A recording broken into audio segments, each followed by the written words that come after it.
This is the Lesbian Historic Motif Podcast, brought to you by Heather Rose Jones. The show looks at lesbian and sapphic themes in history and literature, and historical fiction with queer female characters, including fantastic versions of the past.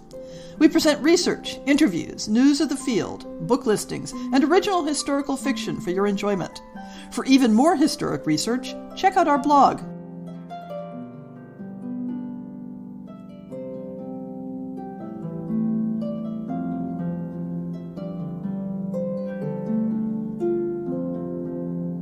Welcome to On the Shelf for April 2023. It's been a long, wet winter here in California, and though I always do the knock-on-wood type of deflection of bad luck by saying, of course, we need the rain, I have to confess I'm thinking very fondly ahead to summer, even the hot days, maybe especially the hot days. I'm also increasingly thinking fondly ahead to something else. I don't tend to talk about my day job doing failure investigations on this show much, because there's very little overlap. That is, there's actually a lot of philosophical overlap between my writing and my day job, but it takes a bit of explaining. Having a day job means I can be blithely oblivious to questions of monetizing this podcast. But more and more, my day job has been crowding out the time and attention I have for my creative work, writing fiction and the blog and podcast.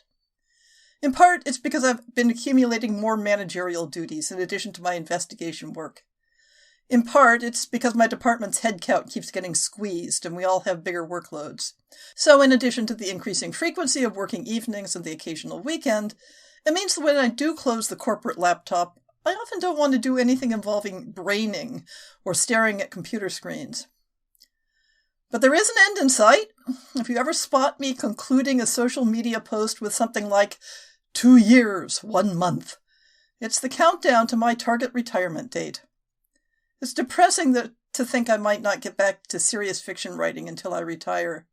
But we all have our choices and priorities, and in the capitalist hellscape we live in, it would be a difficult choice to give up that sweet, sweet corporate paycheck and retirement fund for the laughably thin income of a lesbian historical fiction novelist. So I hang on, and I look ahead, and I scramble to keep this presence going so that I have some hope that people remember who I am and what I'm giving to the world. Some days, that's the only thing that keeps the podcast going, the thought that it's my only current way of saying, I exist, I matter, I am here, to the larger lesbian community. But this is all to say that I've spent the second month in a row without reading anything new for the blog, which also means that the Gothic fiction episode is going to get pushed out again. But in the meantime, the book shopping came through, and I have 2 new books, plus several downloaded articles, in preparation for that show. The most focused of these is Paulina Palmer's Lesbian Gothic Transgressive Fictions. It looks primarily focused on relatively contemporary Gothic novels, though some with historic settings.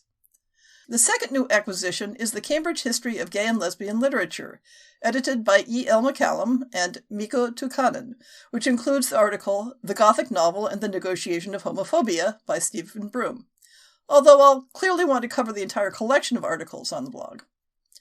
Looking through the table of contents, I see a lot of familiar names. This month, we'll see the first fiction episode of this year's series, which will be Catherine Lundolf's The Pirate in the Mirror, another story in her Celeste and Jacquot series. And speaking of fiction, let's look at new and recent sapphic historical fiction. There are several March books that only just caught my eye, all of them set in the 19th and 20th centuries.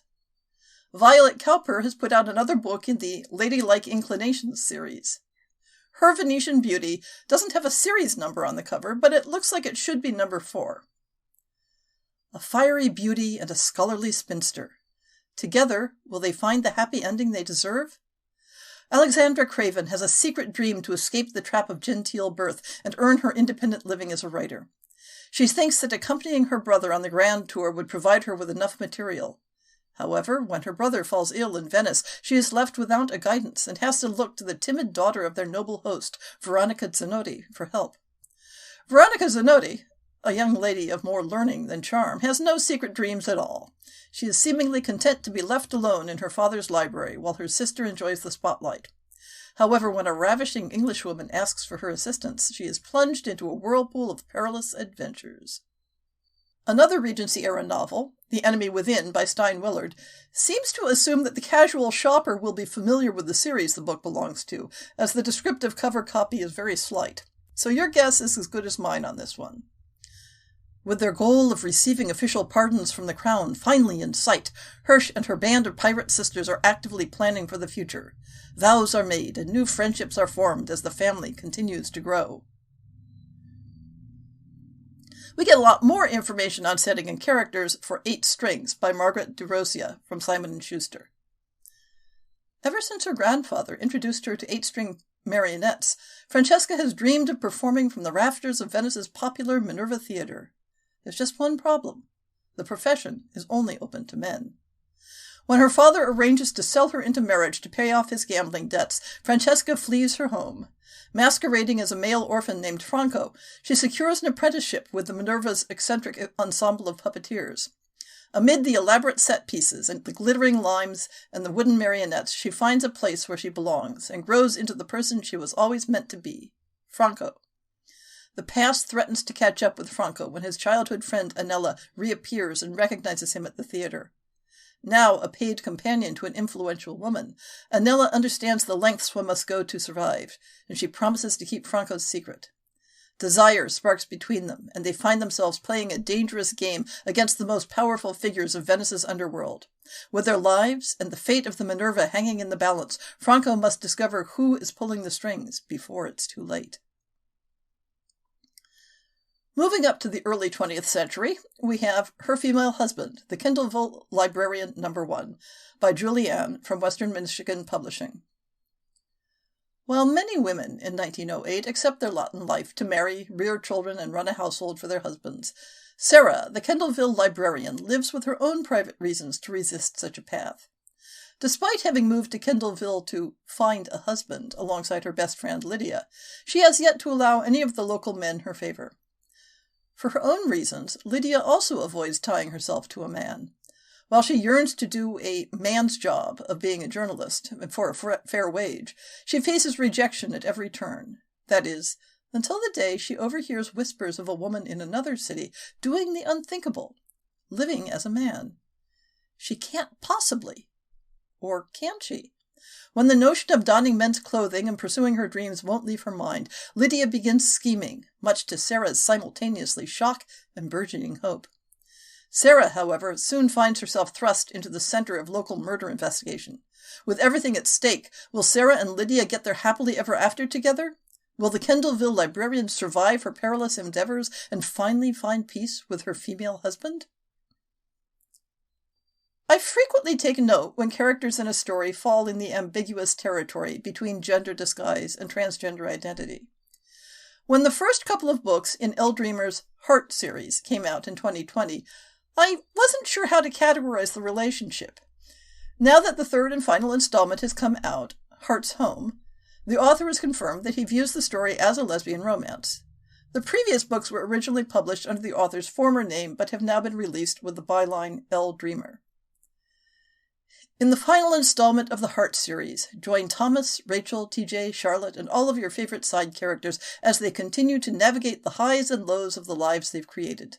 Follow their adventures through the years, from the Great War to the Great Depression and beyond, as the family charts their own paths while learning the true meaning of love, loss, hard work, and family. This collection of short stories and novellas picks up a couple of years after Heart Sings and finishes off the Heart series with new challenges, triumphs, heartbreaks, and joy. Another series that recently wrapped up is Cameron Darrow's Ashes of Victory, supernatural stories set between the two world wars. The author asked me to let people know that the entire series is now available as a boxed set under the title From the Ashes of Victory. The First World War is over. The old world shattered and overturned. But one didn't need to be anywhere near the fighting to have everything stripped away. Families, homes, identities lost, the witches of the clandestine group EVE were left at war's end with only two things, their magical gifts and each other. From the ashes of Allied victory and the Russian Revolution, this group of survivors will forge for themselves something altogether new in a time when women aren't even allowed to vote, let alone openly practice magic in public, or love one another.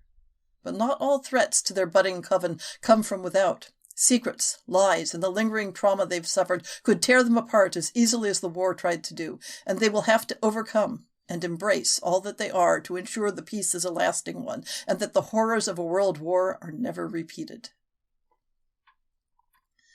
The April books are a fascinating spread of themes and settings, starting with a mythic Norse tale, Legacy of the Valiant, Tales from Norveger No. 2 by Adele Lane from Past and Prologue Press.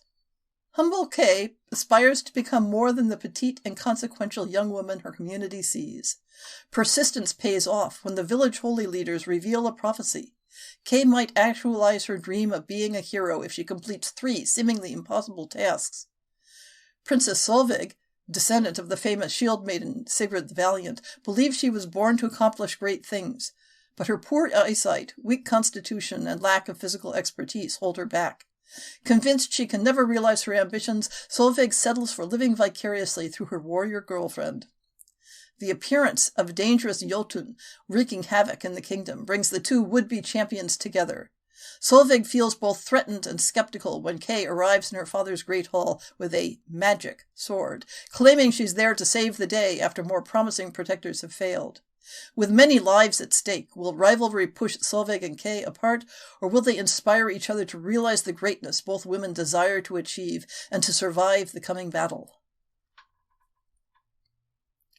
Well-known lesbian romance author Karen Hallmaker has only rarely dipped her toes into historic settings, but a current, loosely linked series includes this medieval tale, Knight of Knights, The Coin of Love No. 2 from Romance and Chocolate Inc. Left in charge of clan and lands while menfolk ride away to the Crusades, Lady Christine breaks with tradition by coming to the aid of the local green woman whose medicines once saved Christine's life. She is surprised to find the old woman already ably defended by a knight with no flag, a knight like no other Christine has ever met. I dithered a bit about whether including this next book in the podcast is being true to the identities of the characters, but as usual, I tend to err on the side of inclusivity, and as long as there is sapphic content, it needn't be the central relationship. But I like readers to know what to expect, so in the case of Something Spectacular, Something Fabulous by Alexis Hall from Montlake, the podcast relevance is that there is a romantic backstory between a female character and a non-binary but assigned female character. However, the central romantic plot of the book involves both of those characters matched with a castrato opera singer. So make of that what you will. Peggy Delancey's not at all ready to move on from her former flame, Arabella Tarleton. But Belle has her own plans for a love match, and she needs Peggy's help to make those plans a reality. Still hung up on her feelings and unable to deny Belle what she wants, Peggy reluctantly agrees to help her woo the famous and flamboyant opera singer Orfeo. She certainly doesn't expect to find common ground with a celebrated soprano, but when Peggy and Orfeo meet, a whole new flame is ignited that she can't ignore. Peggy finds an immediate kinship with Orfeo, a castrato who's just as non-conforming as she is, and just as affected by their instant connection. They've never been able to find their place in the world, but as the pair walks the line between friendship, flirtation, and something more, they may just find their place with each other. When an author has a historic romance series that includes various gender pairings, it's fairly rare for there to be more than one FF romance. But Renee Dahlia has done just that in her Desiring the Dexingtons series, with The Widow's Modiste. A bored widow, an incredible dress, and a modiste with a secret. Jacinda Dexington wants to take her modiste shop to the Haute Tone, so when a client gives her tickets to the Soho Club's Contrary Gods masquerade ball, she wears the outfit herself. It's a sensation, and everyone wants to know who created it. But only one person offers her refreshments, and a little bit more. Lady Miriam, widowed and bored, only attends the Soho Club's latest ball to help raise funds for her son's orphanage. The last she expects is a one-night stand with the mysterious woman wearing that dress. Could spending more time with her be the answer to her ennui? The last April book has a somewhat experimental structure with a cross-time plot. The Weeds, by Katie Simpson-Smith from Farrar, Straus and Giroux. Two women, connected across time, edge toward transgression in pursuit of their desires. A Mississippi woman pushes through the ruin of the Roman Colosseum, searching for plants. She has escaped her life, apprenticed herself to catalog all the species growing in this place. Crawling along the stones, she wonders how she has landed here, a reluctant botanist amid a snarl of tourists in comfortable sandals.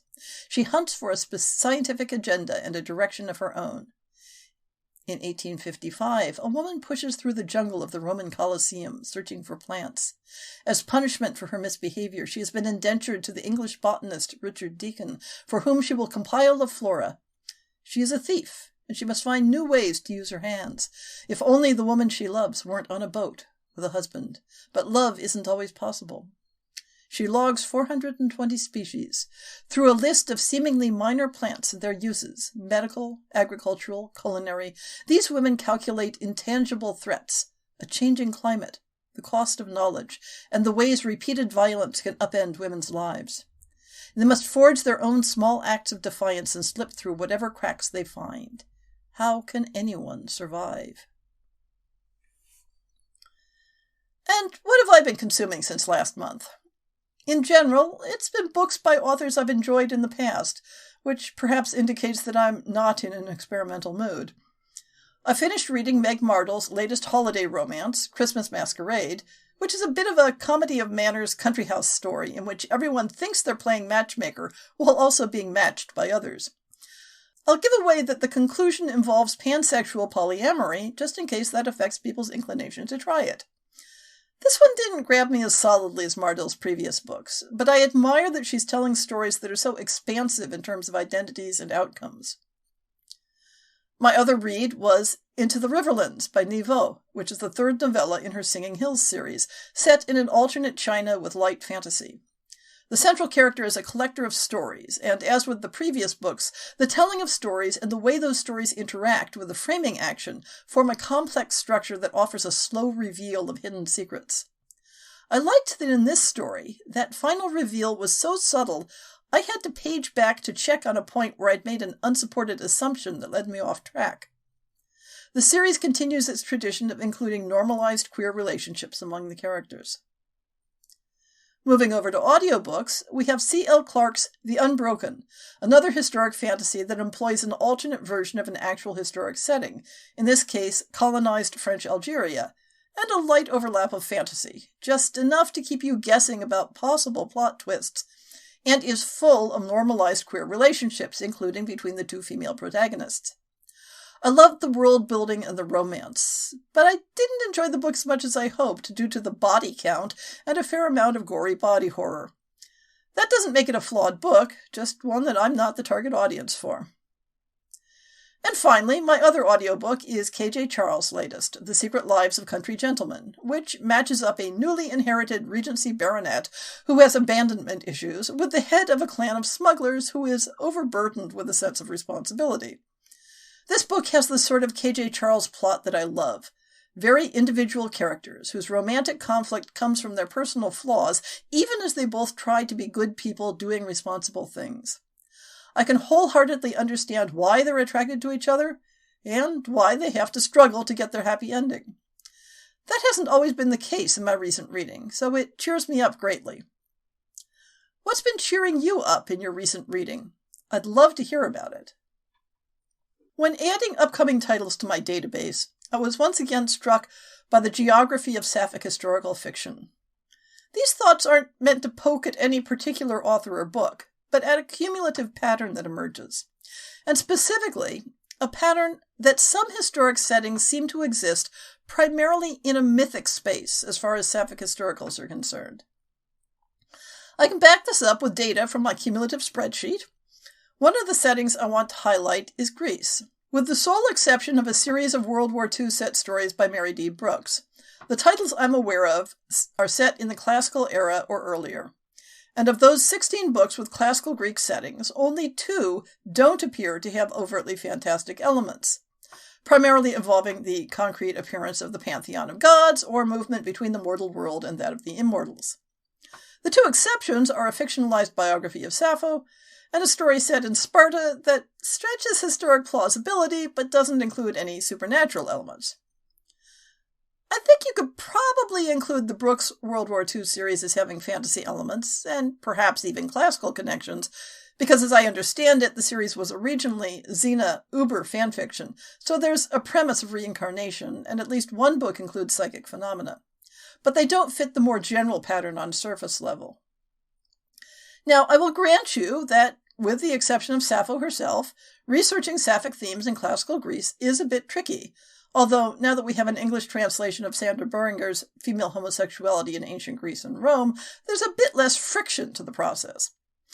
Given that mainstream histories of classical Greece tend to surrender to the imbalance of information on male versus female lives, often making one wonder if women existed at all outside myth and legend, it makes me sad that historical fiction authors seem to have swallowed that illusion. The pattern here is twofold: that Greece has no significant history after the classical era, and that sapphic stories can only exist in the world of mythic fantasy and not among ordinary lives. There is perhaps less of an excuse on the research side for the similar pattern we see for historic stories set with Scandinavian settings. The spreadsheet has 18 stories set either in specific Scandinavian countries or nebulously in the region of Scandinavia. All but 3 of them are set either overtly or implicitly in an early medieval or mythic Viking era. The 3 exceptions include 2 in the 17th century and 1 in World War II, none of which have fantasy elements. But this is not the early medieval Scandinavia of the history books. 14 of the 15 stories feature warrior women. The 15th is a cross-time story. 10 of the stories also feature gods, monsters, or magic. Now, the question of women's participation in warfare in Viking-era Scandinavia is complex. Women warriors definitely featured in Norse sagas and myths, regardless of whether they were part of ordinary life. But what is interesting is how strongly the motif seems essential to sapphic historical fiction with this setting. In many cases, the motif isn't presented as a woman taking on a cross-gender identity, but rather that warrior women are normalized as part of the fictional culture of the setting. As with the classical Greek stories that bring in gods and mythic Amazons, within the fictional geography of sapphic historical fiction, the actual historic cultures of these settings have been erased and replaced with a mythic fantasy. Mind you, I have no problem with mythic fantasy stories, but I do feel uncomfortable around the way they become the only landscape to the exclusion of the realistic. The presence of mythic or fantasy stories isn't quite as overwhelming in some other settings. Of the books set in Egypt, only 2/3 have fantasy elements. There are similar numbers for those set in China or a clearly China-based culture. Compare to stories set in France, where only 1/3 have fantasy elements. Compare to stories set in Canada or Germany or Russia, which are almost devoid of fantasy. The only reason I'm not tackling the statistics for stories set in the British Isles or in the USA is because I have a lot of gaps in the coding for this aspect, and I don't have time to fill them in enough to do the calculation. What does it mean that our imagined version of specific times and places is so heavily overlaid with myth? What does it mean that we seem to find it hard to imagine women-loving women in some contexts unless we make those women stand outside the limits of ordinary life? And what does that say about our ability to see people in those cultures as whole, complex human beings? Each book stands alone on its own merits, but in the aggregate, those patterns ask questions that we should ponder.